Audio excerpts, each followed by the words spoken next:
Bwana ndege huko sinaika.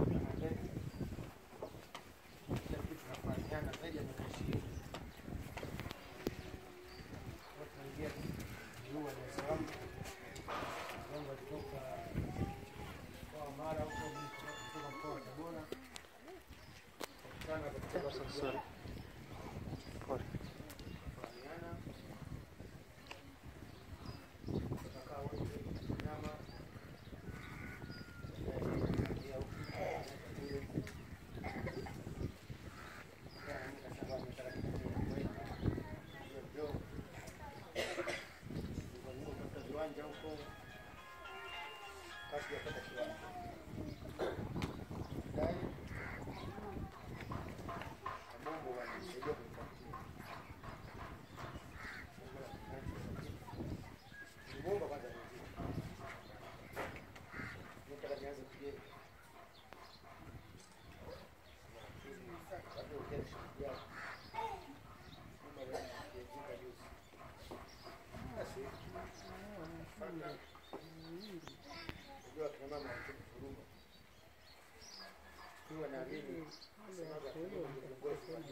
Mama kanielewa, akasema niko mwezi mmoja nitaongea na mume wangu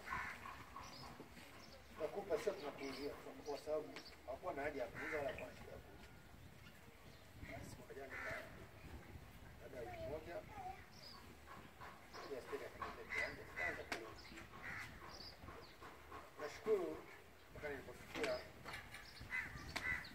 kazi yangu mwezi huu labda msoni mia kwa mia. Kana tufanye dua kidogo. Kanaweza kujiita nimeshakuwa mkazi wa Mbweni. Kwa hiyo naomba mnipokee kama mkazi wa Mbweni.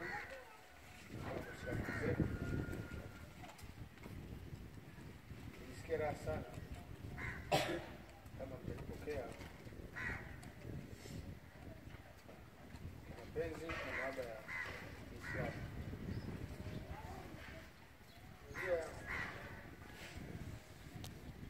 Kutambua uwepo wa wazee wangu na wadogo zangu vitu kwenye shughuli kama hii.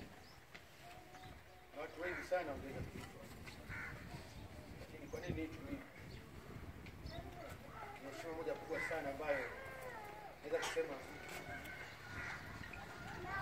sijai kuipata kuwa mkazi wa Mbweni. Kweli najua kina mama wana changamoto nyingi sana. Kwa kina mama wote tuna changamoto nyingi sana. Lakini wakina mama siwezidi. Sababu sisi wanaume tunaweza kutoka nyumbani kwako na usitaki chochote. Na usijui watoto watakula nini, lakini mama atahangaika na kujua mwenyewe. Atahakikisha watoto wanakula na wewe kidogo unapata chakula. Lakini hata usiulize nini kimetokea. Sana kina mama ni mama zetu. Nasemaga sisi waume zao watoto wao wa kwanza.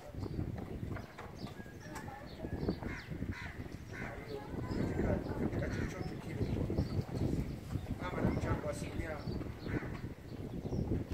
60, baba na mchango asilimia 40, sababu mama ndio anajua kila kitu kilichokuwa kila kitu. Hata mwanamume anapotoka kusikia mambo yako kama bila mama. Kwa hivyo sikia shughuli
hata chuo mipango ya baadaye.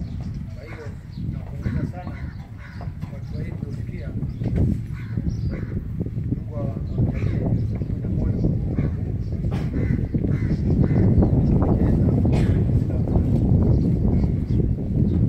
nianze kwa changamoto za msikiti. Nafikiri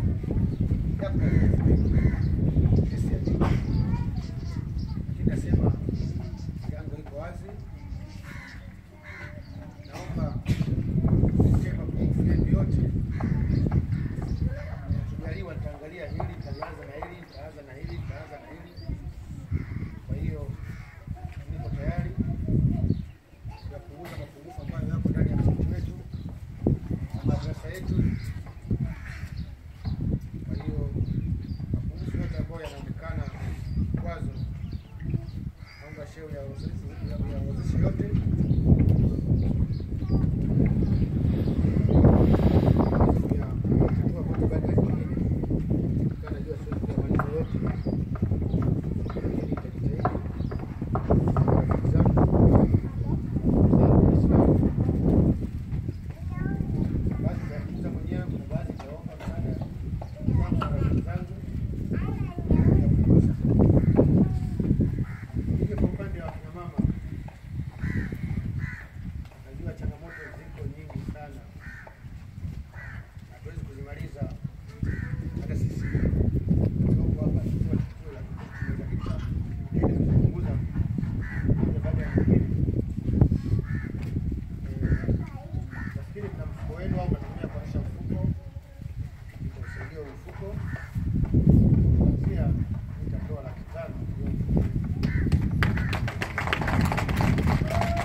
kusaidiana kwa kila hali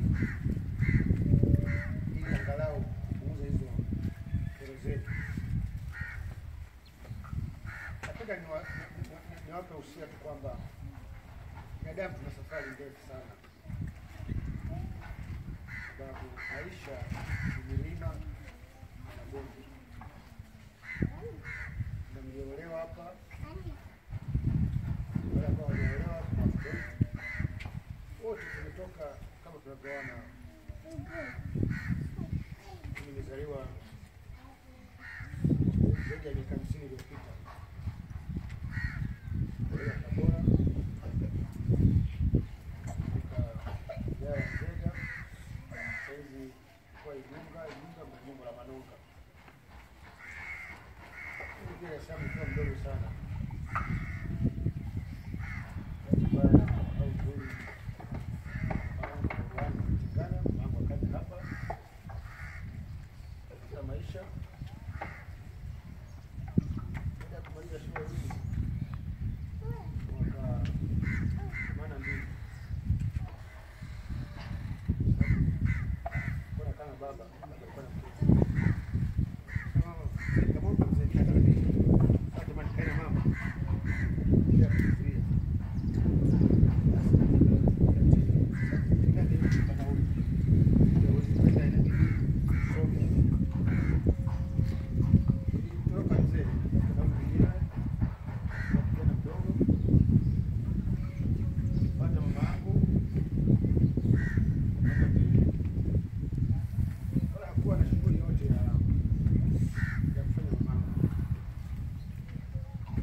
lakini mambo yalisaidia sana.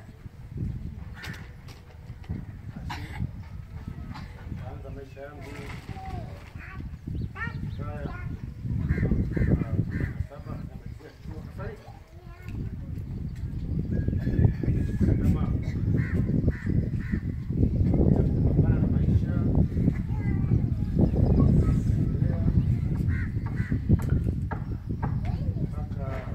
mpaka nijiuliza mama, bila mama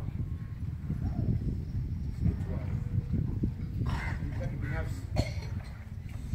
Si wanaume kiachana na mama au kumbana mama, wanaume wachache ambao wanaangalia familia zao na mama biashara. Hiyo mara nyingi watoto wanabaki na mama. Kama unapata hata miaka 10, watoto wengine wamekuwa, wengine wameona wazazi wao baba na mama zaidi ya miaka 10 baada ya kuonekana mama. Ndio nasemaga mama sana familia. Kuonyesha mama kila mtu anafanya. Kwa hiyo leo watu wanasema kama kitu wa kampuni ya ulinzi walifungua mwaka 2022. Tunajua watu wanataka Hispania ndio yote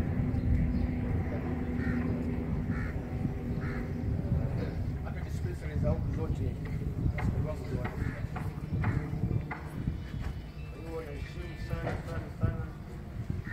mchango wa mama. Na mwaka wa 4 sasa hivi mstari tunaandika mafanikio mazuri, na hata kama tunasikia nawe juu wasichana kuna ajira tuone sana moja au nyingine. Naomba msikate tamaa na mama. Yaani hizo ni changamoto ambazo Mwenyezi Mungu ameziweka kwa sababu leo ingekuwa zinatokea changamoto kama hizo, watu leo tutakaa nyumbani. Ni changamoto ambazo lazima ziwepo, tunazikuta na zitaendelea kuwepo.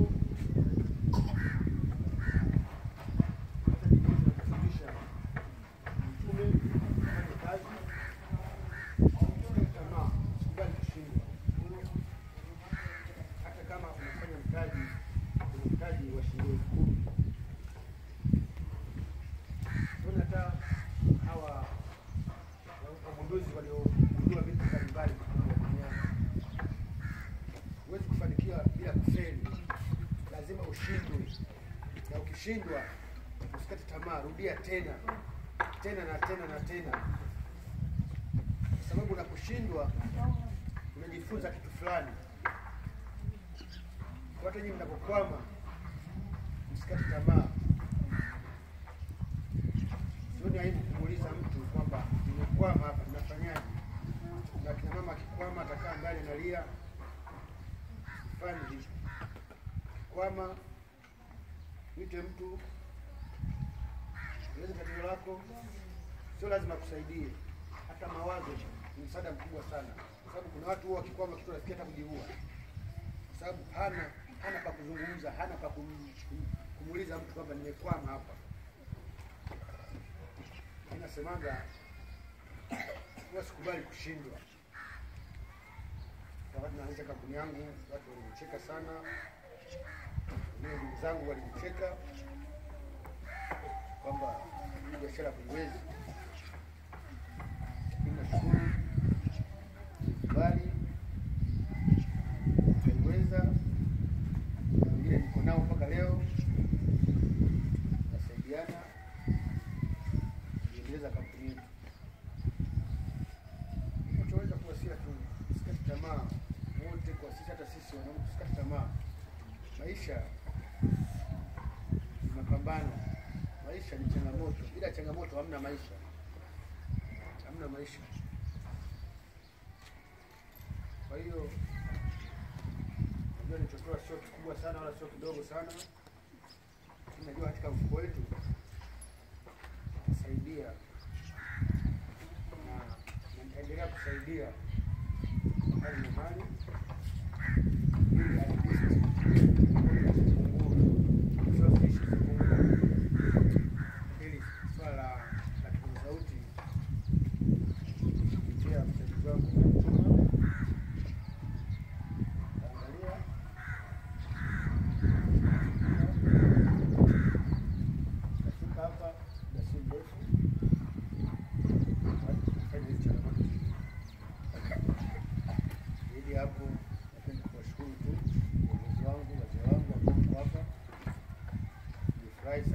nafaidika sana, kutoka mbali sana. Baba naheshimu sana mchango wa mama sana sana sana. Asante.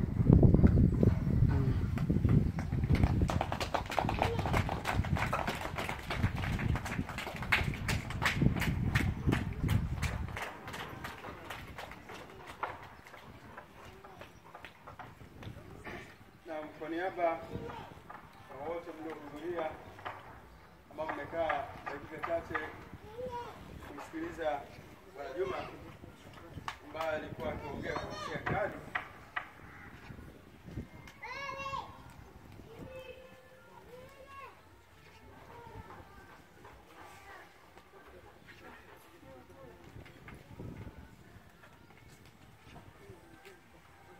Mheshimiwa Imamu wa Msikiti, mimi nifanye majumuisho kama ifuatavyo. Bwana Juma, mimi na yeye tulipokutana ni kwa Mufti wa Tanzania Sheikh Abubakar Ibn Zubayr, yeye akiwa ni mtu wake wa karibu, na hata pale kwa ndege nimemsikia anasema kwamba Mufti na alishamwambia kwamba atakuja katika siku ya ufunguzi wa nyumba yake hapo. Siku hiyo ya mazishi, kwa bahati nzuri nilikuwa na mwenyekiti Bwana Filimini, na kwa bahati mbaya au bahati nzuri tulifika mpaka kwenye ofisi ya Mufti, tulipotoka kwenye mazishi pale. Tunakutana na katibu Mufti katika kutambulisha, akaonekana pia anakufahamu vizuri. Sheikh Abubakar Zubairi, kwanza naomba niwaambie jambo moja kuhusu changamoto za msikiti. Kama nilivyokuambia, uimamu wa muda nimemwachia mwenyekiti, kwa hiyo finishing na mambo mengine imamu wa muda ni yule pale. Yaani imamu huyu tumempa ili asaidie kumaliza kero zilizoko. Akishirikiana na Bwana Mfaume, huyu ni mwenyekiti wa kamati ya ulinzi na usalama. Kamati hii mbaya, ni mjumbe, kamati hii mbaya kabisa hii. Sababu ni kamati ambayo utakuwa unapambana na watu. Na mara nyingi namuona anakuruzana na watu. Sababu na wewe sasa ndio hivyo sasa. Na kumbe ndio huko. Sababu katika ulinzi na usalama kuna matatizo mengi. Hapo matatizo mengi. Mmoja kati ya watu wangu wa karibu kabisa hapa hayupo. Anyway, na kuhusu wanawake, tuliteua uongozi ili kujenga mustakabali. Kwa hiyo kuhusu masuala yanayohusu wanawake, wanao viongozi wa kwao. Kwa hiyo watasimamia mambo. Na wale viongozi mimi binafsi nilenga hapa mbele kuwapa aina nyingine ya mafunzo. Naomba niseme jambo ambalo sipendi kulisema lakini wacha niseme. Kwenye uongozi wa msikiti mwaka mzima huu nimefanya mimi, naweza kusema peke yangu. Nimesimamia mafunzo peke yangu. Kila kitu peke yangu. Sikutaka kuna mtu wawili watatu walisema tusaidie kulipa imamu kufanya nini. Mimi niwaambia hebu tulie. Nilikuwa na sababu mbili muhimu. Kwanza mimi watu sijaojea. Sasa nisije nikaingia mahala ambapo ataniletea matatizo. Na kweli imenisaidia sana. Kuna mtu mmoja wawili katika hao nimegundua ilikuwa wanazo dhamira za kwao kabisa. Yani Mwenyezi Mungu anasemea katika hilo, sababu dhana ni mbaya. Mtu anakuja pale, bwana samahani, naomba mimi nitafanya utaratibu huu kuta wote na nitafanya nini, niletee registration ya nini, nifanye hivi. Naomba subiri. Baadaye nagundua, lakini wewe nimekuambia utasimamia jukumu hili, na mwenyekiti yule wasiona nimempa imamu, sijakupa ghafla. Nimekupa ni lazima iwe baada ya kujua kwamba huyu atatufikisha kule tunakotaka kwenda na si vinginevyo. Hata bariki ninapokuambia njoo hapa na nakwambia njoo hapa, najua kuna ukuta kuna, lakini mimi najua una busara, utaleta ukuta hapa. Mzee Riale yuko pale, tunasaidiana naye sana tu, jirani yako pale amekuwa muda mrefu, nafikiri katika mambo yote sijawahi kuacha kumwambia kazi yule ya kutafutia kiwanja. Tumesaidiana naye sana. Mimi ninachomiliki ndugu zangu ni ujuzi mkubwa. Naomba msikie hivi. Namiliki ujuzi mkubwa, maarifa makubwa ambayo wewe ukiwa kama technician au engineer, nimefanya kazi muda mrefu kama engineer wa IT muda mrefu, na ni kitu ambacho kilikaribia kunitoa kabisa kwenye mambo haya ya Kiislamu. Lakini pia kwa hisani kubwa ya Wamisri nilikwenda kujifunza namna ya kuendesha institutions za Kiislamu, nikapewa shahada ya juu kabisa ya mambo hayo. Lakini zaidi ya hapo, kwa ufadhili wa UNESCO nilikwenda pia kujifunza shahada ya juu tu ya production, yani audio and video production.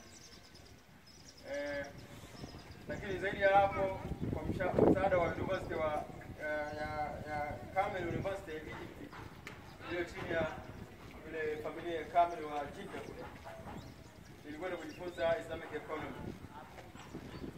Kwa hiyo pia nilikwenda na diploma Islamic economy. Na nataka nikwambie tu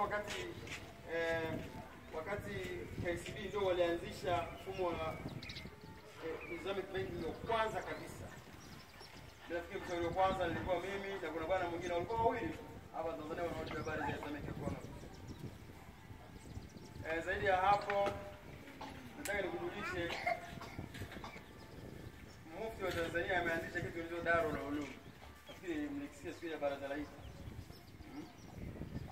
Kwa kuzingatia historia jinsi alivyoona, kwa sababu mimi nishasimamia vyuo vya kompyuta zamani, wakati kulikuwa kuna chuo cha Msimbazi, ndio kilikuwa kuna Ilala Amana Center. Lakini pia nimeshasimamia English medium primary na secondary school nikiwa kama principal. Apart from that, nimeshakuwa mwalimu muda mrefu na nimeshakuwa assistant director cha Ng'ombe Islamic Center na Wamisri. Mufti alipotangaza lile jambo, sababu aliniambia, na mpaka sasa ndio kaniachia kazi ya kuiweka ile program kwa Tanzania. Tumeanzisha pale Magomeni, ipo inasuluhishwa na kusimamiwa na Musa bin Hamid bin Juma, mtoto Mufti wa zamani. Sasa mimi akili yangu, sababu mimi ndio kaniachia kazi ya ile write up ya project hiyo ambayo itakayosaidia kufundisha elimu dini ya Kiislamu nchi nzima. Inabidi ianze na matawi kila mkoa, kila wilaya na kila kata, ambapo kutakuwa kuna sehemu wanajifunza Waislamu, lakini wanajifunza elimu ya dini, lakini na elimu zingine zitolewe humo. Na yule alizozingatia wakati ananipa hiyo kazi ni kwa kuzingatia jinsi nilivyojishughulisha na masuala haya ya elimu, lakini pia sintohitaji mtu ili aje asaidie kutengeneza graph nini, nafanya mwenyewe. Na uelewa pia wa lugha ya Kiarabu, Kiingereza na Kiswahili, kwa sababu lazima ile project ikae hivyo na iwasilishwe huku UNDP na maeneo mengine. Sasa miongoni mwa vitu nilivyomuelekeza, nilimwambia kwamba Mbweni kuna kaeneo, kwa hiyo katika eneo la Dar es Salaam waanzishe pale BAKWATA makao makuu lipo, na mpaka hivi kuna wanafunzi 30. Lakini nimemwambia Mbweni, yani nilikwenda kusudia katika kaeneo haka tunaweza kufanya za classroom 2-3. Wao kule wanao tayari na sponsors wa kusaidia masuala haya, malazi yao, vyakula vyao au watu na nini, unaona. Lakini changamoto ndogo tu ambayo tunataka kuvuka kidogo tu ni kuweka classrooms. Hapa kuna ramani ya shule hapa sehemu hapa. Kuna ramani ya jengo la Elod na ghorofa sehemu hapa. Na ilishaongoa kibali. Bahati mbaya jenzi umesimama hapa hivi. Na wale BAKWATA katika Dar es Salaam wamekabiliwa sasa na changamoto ya maeneo. Sababu huko viongozi waliopita waliachacha maeneo haya wakavuruga. Kwa hiyo hakuna maeneo kwa sasa hivi. Wanajaribu kutazama maeneo ya kando kando hivi ndio yanafuata hapo. Mimi naamini nyinyi kwa kutumia network mlionayo, mimi natumia ujuzi na maarifa na maarufu sio kwamba ni kwa Tanzania, lakini nyinyi mnaweza mkatumia resource zile mlizonazo. Resource zile hazitufikishi kwenye 100, lakini zitatusaidia kupata vile ambavyo vitatufikisha kwenye kupata watu, institution, nini na kutengeneza network ambayo inaweza kutusaidia kufika kwenye 100. Hao kina mama nataka niwaambie nilichowaambia. Mimi niwaambie nyinyi kaeni na mimi. Wewe nyinyi sikilizeni. Tutakwenda na nilichotegemea ni kitu kimoja. Ni kutumia network, mtandao ulioko. Yaani kuna watu wanamjua huyu, na mtu anamjua huyu, na mtu anamjua huyu, mwingine anamjua huyu. Wako yaani all over the world. Na labda tuko taarifa yako, tuna mwaka mmoja hapa. Lakini hii madrasa tunaita Rayyan Electronic Madrasa. Na tulipenda ifanyike kielektroniki zaidi. Lakini hata hivyo ndio maana nasema ndio madrasa iliyopata umaarufu kuliko zote hapa Tanzania kwa mwaka huu. Kwa kupitia kwenye mitandao, kupitia kwenye YouTube, kwenye Facebook, kwenye Instagram, kwenye kwenye website yake maalum. Niwajulishe tu hayo yote ilikuwa inafanyika kwa sababu moja. Sheikh Abubakar ibn Zubair alikuwa na institution yake inaitwa Ummul Qura. Rayyan Services ina ofisi yake mtaa Mkunguni. Kani yako na kwa matimamu kijana juzi Sheikh Abubakar alikuwa ana mambo fulani anataka kufanya. Kwa hiyo tulisaini agreement kati ya Rayyan na Ummul Qura ili tufanye kazi pamoja. Na nikaondoka kwenye kiti changu ndio nikampa Sheikh Abubakar Zubair, utakaa hapa, mimi nakaa hapa. Niko watu watatu au wanne. Na kwa mwingine nilikuwa Sheikh Abubakar hawamjawahi kumuona. Basi baba wadau wangu wote hawajawahi kufika. Tuliposaini mkataba baada ya wiki moja ndio akaa pamoja. Tulikuwa tunafanya kazi ofisini pamoja. Alipokuwa mufti huyu ndio tunafanya hapa na pale, akapewa ukaimu na umufti na sasa yuko pale. Kwa hiyo hawezi kututupa. Kwa namna yoyote. Yaani huko mimi namzuiaga tu namwambia usije. Lakini nikimwambia njoo baadaye atakuja. Na akija yule hatuwezi kufeli, yaani ni wachache tu hao wanawake ni wachache sana hao. Nikisema bwana wawezesheni haraka hao ni wachache. Na nimekuwa nikiwaambia nyinyi tulieni. Mteni subira. Na kwa sababu umeona tutanisaidia kutoa maelekezo na maelezo huko mbele ya safari. Mimi nashukuru kwa jinsi ulivyo kuja kwanza. Sikupata taabu ya kukuhimiza, bali wewe ndio umekuwa hata unapiga bwana nakuja na kuja. Na ndipo kwambia nakuja kukuchukua hapa. Mpaka hata ukapitiliza si ukaenda wapi, unaona nakuchelewesha. Hii yote nasema ubarikiwe kwa hayo yote. Tumia hii fursa adhimu nyote hapa kuwaombea wote waliotusaidia kuanzia hapa. Nataka nikupe tu taarifa yako. Muasisi wa eneo ni mzee Alhaji Momba, ambaye kwa mtu wa Kinondoni almarhum ametangulia. Tusome Qur'an mara 3 ili tumuombee huyo, tumuombee baraka nyingi. Hujatuambia habari za mama yako, yuko wapi, yuko vipi, hujatueleza huko mwisho. Huyo na kina mama mbalimbali waliotangulia na hawa walioko hapa ambao wanamuwakilisha huyo mama aliyotangulia, na hapa wako wengi ambao mama zao wametangulia, ili Mwenyezi Mungu aonyeshe mambo yao huko walipo, na kwa baraka za kikao hiki tuweze kufunga. Bismillahirrahmanirrahim. Qul huwallahu ahad, Allahus samad, lam yalid wa lam yulad wa lam yakul lahu kufuwan ahad. Bismillahirrahmanirrahim. Qul huwallahu ahad, Allahus samad, lam yalid wa lam yulad wa lam yakul lahu kufuwan ahad.